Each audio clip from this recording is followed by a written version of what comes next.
surprisingly, no tight end additions. We were talking about if you can't dance, don't come to the party. I don't think anybody's going to classify Evan Ingram as blocking tight end. So what do the Jaguars do more often than not? They put him in motion. They split him out. They try to get 5-man boxes. Now, we're going to see this play twice, so make sure you watch this one. So when they motion back out, they set the linebacker out to the left. 48's in on his own. He gets blocked, go off for a 20-yard gain. Now we go under center.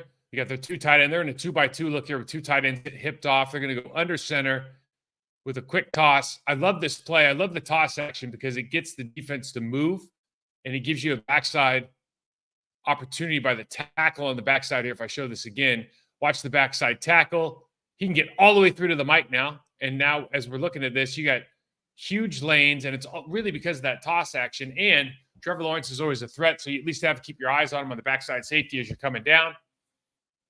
But you see the alley that these guys get. They get a one-on-one block with the backside tackle on the Mike linebacker. Only one person in the screen that can make the play. He's on the other side, so we get down to another 10-yard gain. These are good runs by what I think is a very good Brandon Scherf leads this team at right guard. I think they're a pretty good offensive line, actually.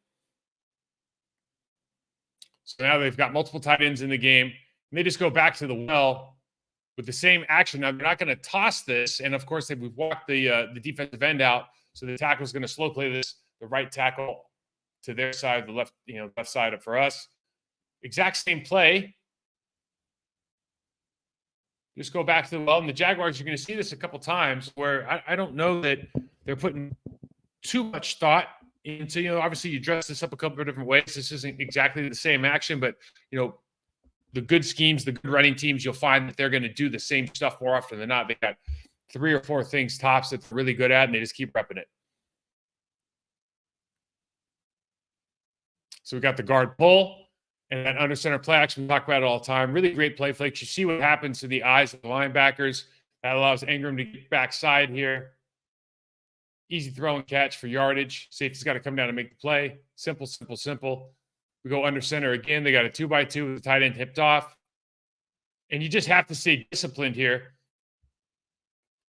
if the linebacking core for the Green Bay Packers. Now, we call this elephants on the parade. You see all those linemen are really just going to the right.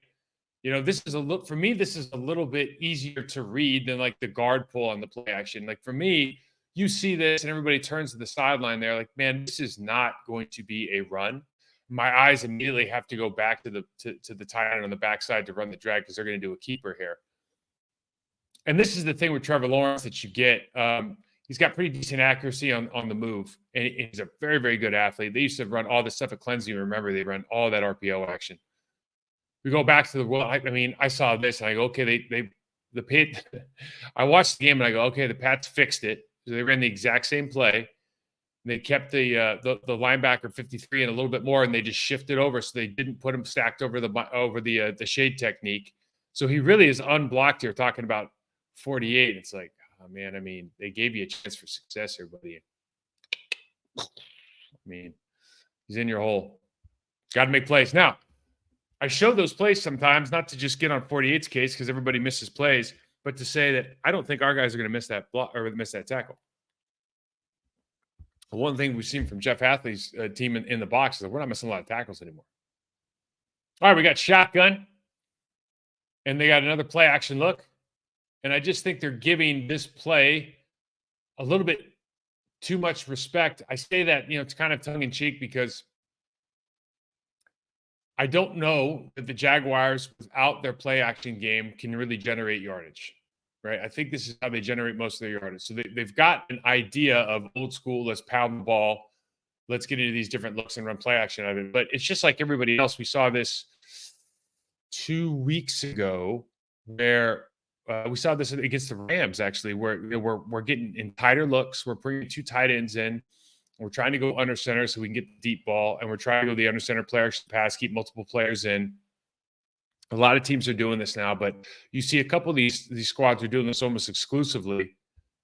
And, that's a hell of a good throw right there, to be fair.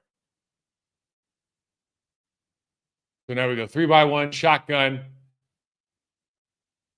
And one of my favorite routes, the Dougie P 23 Texas. So we used to run 22 Texas damn near 5, 6 times a game. And all you're really doing is trying to isolate the linebacker, and you're just running what, another way to look at the Texas route, just an arrow route. You run it out, you come back in, you get all the space vacated by the middle linebacker from the other side. And usually for the running back, he's just run for days, man. Fantastic.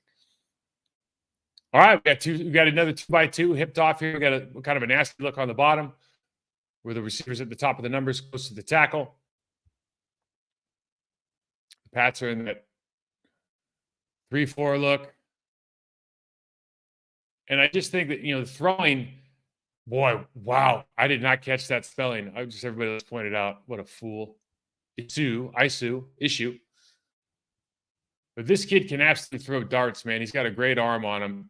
He just throws things effortlessly. I think the issue